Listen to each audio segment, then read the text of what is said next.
2020年12月15日晚上10点58分，德尔菲娜·朱比亚的2个孩子正在熟睡。他给约会对象多纳·然马克发送了晚安信息，配图是一张他在浴室中穿着白色睡衣的照片。之后，德尔菲娜就从这个世界上消失了。而就在2天之前，和马克处于分居状态的妻子凯西发现了丈夫和德尔菲娜的恋爱关系，她给德尔菲娜发送了一条信息，内容是要求德尔菲娜在马克正式离婚之前停止和他的交往。很显然，德尔菲娜并没有理会凯西的要求，直到失踪前，她和马克都保持着密切的联系。那么，她究竟是怎么失踪的？谁又是这起案件的嫌疑人呢？这起由失踪升级为谋杀的案件，在今年10月进行了宣判，结果却引发了新的舆论风暴。到底发生了什么意想不到的案件转折呢？欢迎加入黑暗目击者的行列，我们一起目击和搜索午夜迷踪。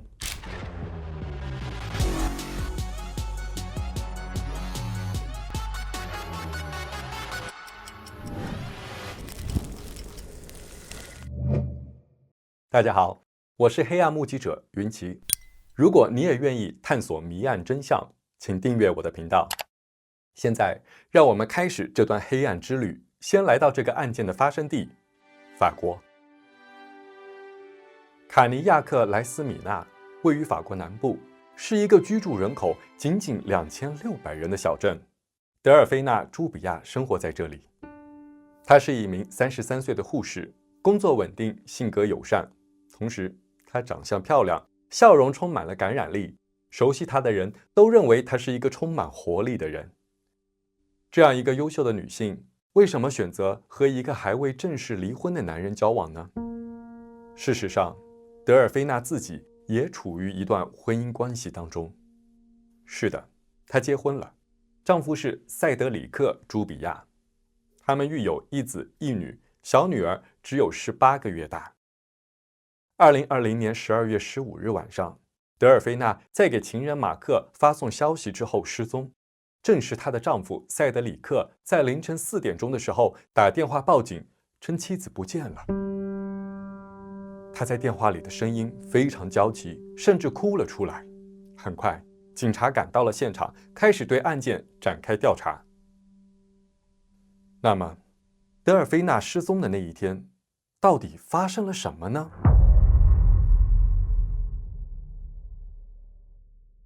让我们把时间往回拨一点。12月15日早上7点多，德尔菲娜起床，和往常一样准备好早餐，送孩子上学和托管。之后，她开车前往离家70公里外的另一个小镇的诊所，开始了作为护士的日常工作。上午，她完成了数名病患的护理，她情绪稳定，工作记录没有任何异常。中午，她返回家中，吃了简单的午餐，然后外出办理了一些重要事务。傍晚，她开车接回孩子们，之后丈夫塞德里克下班回到家，他们一起晚餐。这看起来是一个极其普通的日子。直到12月16日凌晨3点45分，塞德里克被小女儿的哭声吵醒，他发现家里没有德尔菲娜的身影。在安抚小女儿停止哭泣之后，凌晨4点09分，他拨打了报警电话。前面我们提到了，德尔菲娜的情人马克还未正式离婚，他的妻子凯西给德尔菲娜发来了略带胁迫的信息。凯西是不是有重大嫌疑呢？2020年12月16日下午，失踪还不到24个小时，警方突然逮捕了德尔菲娜的丈夫塞德里克。这个行动实在是出人意料。那么，塞德里克为什么会成为嫌疑人呢？先来认识一下塞德里克·朱比亚。案发时，他也是33岁。他出生于一个并不稳定的家庭，母亲在非常年轻的时候便生下他，因无力抚养，所以塞德里克在寄养家庭中长大。他和德尔菲娜在一个朋友的生日派对上认识，那个时候他是一名安装工学徒，德尔菲娜还在上高中。这段感情对于两个人来说都是初恋。很快，他们开始了同居生活。之后，塞德里克成为了石膏板安装工人，德尔菲娜开始了护士职业生涯。两人于2013年结婚，他们买了一栋郊区住宅。塞德里克向德尔菲娜承诺，他会亲手装修这所房子，作为送给她的礼物。这像是一对普通而幸福的夫妻。可惜，事情总是没有看上去那样的美好。多年过去了，塞德里克承诺的装修工程始终没有进展，房子仍然处于几乎毛坯的状态。德尔菲娜常常向身边的朋友倾诉，她觉得住在那栋房子里既失望又恶心。除此之外，塞德里克还有更多不好的生活习惯。他爱好吸食叶子，工作情况不稳定，常常因为坏脾气而丢掉工作，对家庭事务不管不顾。在这段婚姻里，德尔菲娜不仅要照顾2个孩子，还成为了家庭的经济支柱。这一切都让他感到越来越厌倦。于是，2020年的夏天，他开始在恋爱网站上注册了账号，寻找新的感情和精神寄托。他认识了钢琴家马克，并和他秘密开始了恋爱关系。事后，据德尔菲娜的亲密朋友表示，这段关系并不是建立在身体关系上，而是对于未来有实际的计划。想象一下，新的恋爱对象是一名钢琴家，德尔菲娜对于新生活肯定充满了憧憬。12月5日，也就是失踪的10天前，德尔菲娜给丈夫塞德里克发送了一条信息，内容是：“我很快就要离开你了。”这是一个重要的信号，成为了警方怀疑塞德里克的第一个直接原因。而在德尔菲娜失踪后，塞德里克更是出现了一系列的反常举动。首先，他在警察到达现场之后，只说妻子可能出去遛狗了，狗在门外，妻子却没有回来。在面对警方对于他们感情生活的问询时，他最初并没有提到德尔菲娜已经提出了协议离婚。当警方要求查看他的手机时，塞德里克表现得异常犹豫，他看起来好像忘记了解锁密码，连续3次输入错误，最终导致手机被自动锁定，无法访问。警方立刻警觉了起来，他们开始在房屋周围寻找线索。根据一位邻居提供的证词，2个人共同使用的车辆在屋外的停放位置有异常。塞德里克家的房屋位于一个坡道的中部，德尔菲娜会将车头朝里边停放，塞德里克会将车头朝外边停放。在警察到达现场后，车辆是车头朝外停放，也就是说，最后使用这辆车的人应该是塞德里克。但根据塞德里克的口供，他当晚没有出去，也没有使用过车辆。塞德里克提供了更多的细节，他说夫妻俩已经分床睡了，德尔菲娜平常会睡在客厅的沙发上，这天晚上他早早地回卧室睡觉了。当时德尔菲娜在客厅里陪着小女儿，电视机开着，但是她的注意力完全在手机上。塞德里克的说法很快被相反的证词挑战。年仅6岁的儿子对警察表示，当晚父亲整晚都没有睡觉。与此相呼应的是一位邻居的证词，他们住在100米远的房子里，当晚11点07分，一对母女在他们的露台上听到了从塞德里克家传来的一声女性尖叫。警方进而发现，德尔菲娜失踪当天下午去办理的重要事务是更改夫妻的联名账户，并要求银行不将新密码告知塞德里克。非常巧合的是，也是在那个下午，塞德里克曾经使用这个账户付款，但因密码已更改而失败。他个人的账户余额为欠款50欧元，也就是说，德尔菲娜已经下定决心离开塞德里克，而塞德里克不光发现了德尔菲娜的行动，还面对着非常严重的经济困境。16号早上8点，警方在小镇周边展开了一轮搜索，没有找到德尔菲娜。他们再次来到了塞德里克家中，发现洗衣机似乎有使用过的痕迹。这被认定是塞德里克清洗了一套羽绒被进行证据的销毁。以上的种种疑点让警方在塞德里克报警的10个小时后立刻将他列为嫌疑人。12月23日，检方以绑架与拘禁的罪名正式展开对塞德里克的司法调查。在调查中，塞德里克承认自己发现了德尔菲娜有情人，也承认对身边的人说过如果德尔菲娜离开会杀了他这类威胁性的话。但是他始终坚持自己是清白的，没有杀害德尔菲娜。在这一轮的调查之后，塞德里克被释放了，这表明他洗清了嫌疑了吗？并没有，相反，他被释放后表现出更多的反常行为。他几乎没有参与搜索德尔菲娜的行动，甚至给志愿者们发出嘲笑的信息，说他们是火鸡，断定他们的搜索努力毫无意义。他把媒体采访他的电视画面进行截图，并发布到了社交媒体上，配文说自己成了名人。4个月后，他更是高调公布了新恋情，在社交平台上发布了他与新女友的亲密合影。于是，警方采取了升级行动。2021年6月，塞德里克以谋杀妻子的嫌疑人身份被正式立案指控，并拘押候审。但是，直到今天，警方也没有发现失踪的德尔菲娜。这是这个案件的巨大争议点，它是一起无尸案件。一般来说，没有尸体就没有案件，而塞德里克还是被送上了审判席。关键的证据来自于他的一位狱友向警方告发，称塞德里克私下承认杀害了德尔菲娜。5年之后，时间来到了2025年9月22日，案件开庭，一场新的风暴从这里正式展开。那么，这起无尸谋杀案出现了什么惊人转折呢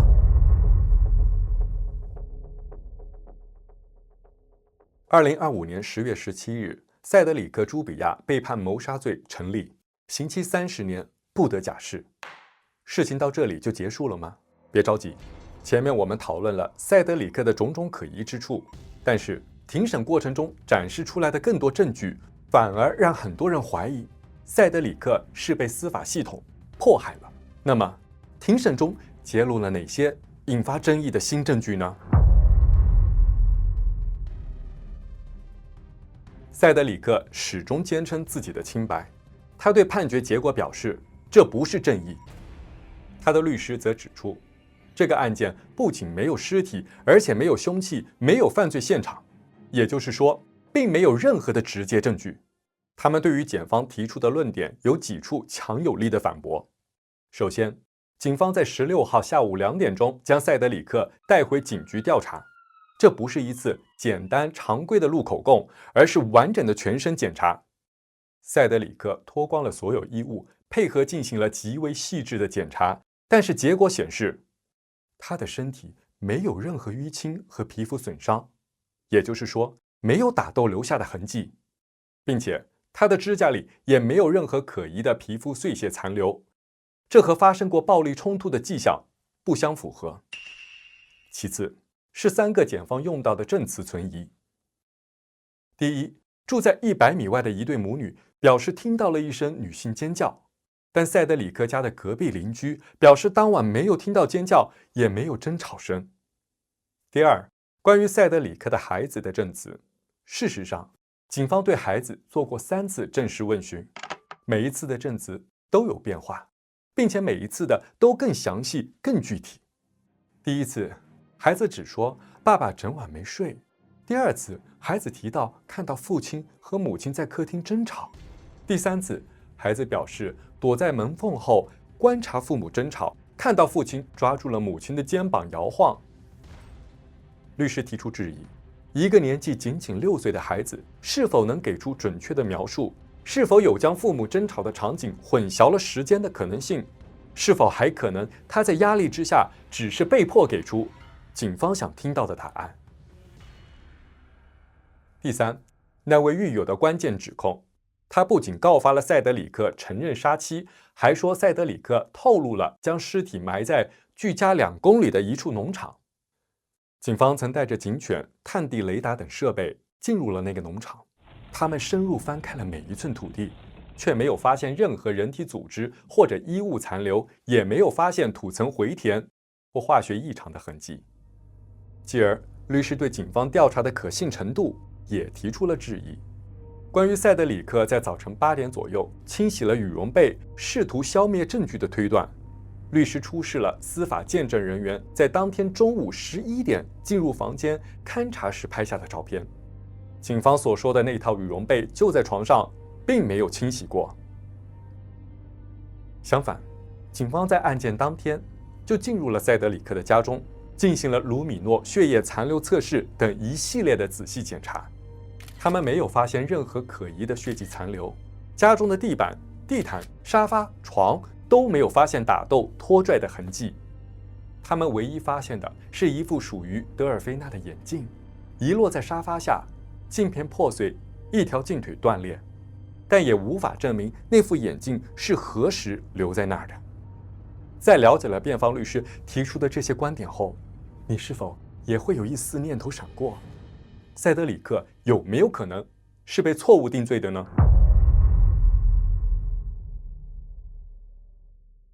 关于塞德里克是否有罪，有几个最主要的争议点，我们一起来思考和讨论。首先是塞德里克的犯罪证词。检方指控塞德里克有罪的一个依据是，德尔菲娜失踪前，他在不同场合说过情绪激烈的话，比如德尔菲娜在外面乱来的话，我会解决她。案发之后，他也曾向人表示，他进行了完美犯罪。检方指出，这不是某一次偶然的泄愤说法，而是一种重复强化的表达。但是，辩方强调，不仅要考虑塞德里克的说辞，也要考虑他说话的语气和情景。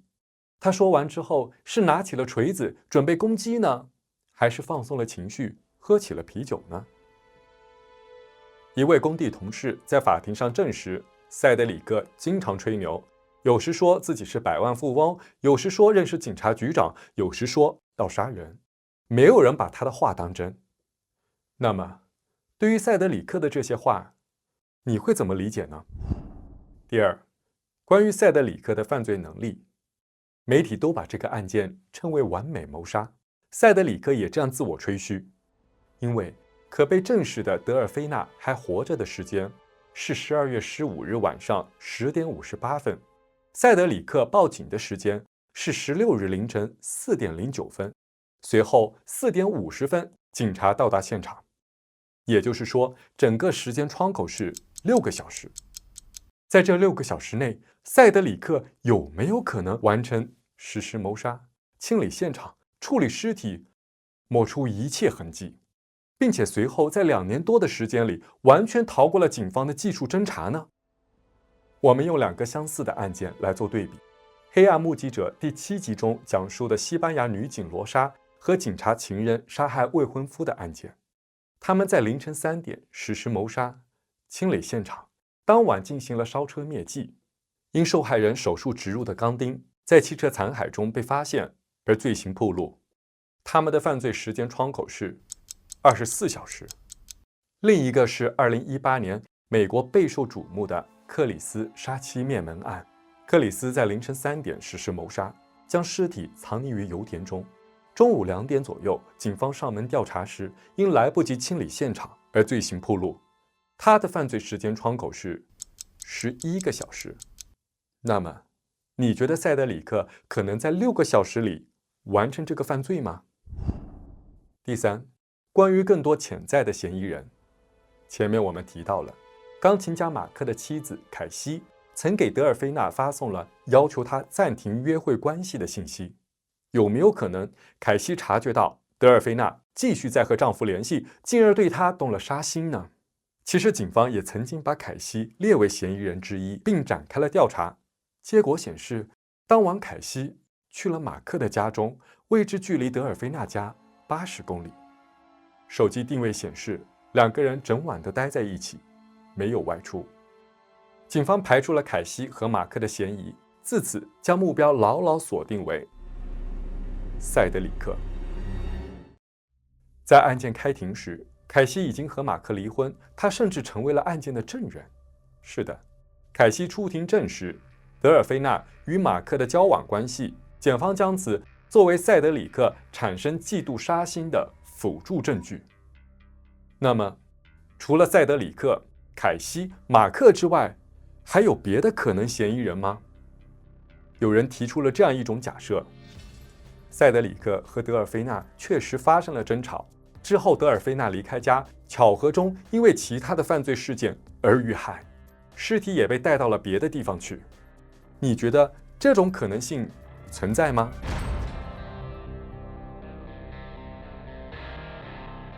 既然有这些无法厘清的疑点，那么陪审团为什么会在没有尸体、没有凶器、没有犯罪现场的情况下判定塞德里克有罪呢？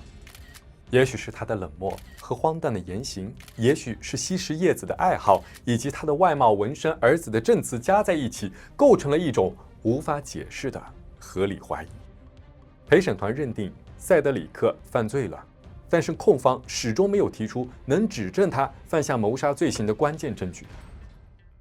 于是，这个案件就停在了一片灰色地带里。嫌疑人行为可疑，但是证据缺失；他令人反感，但未必犯罪。目击这一段黑暗旅程，你怎么看待这起午夜迷踪案件呢？你认为塞德里克真的是凶手吗？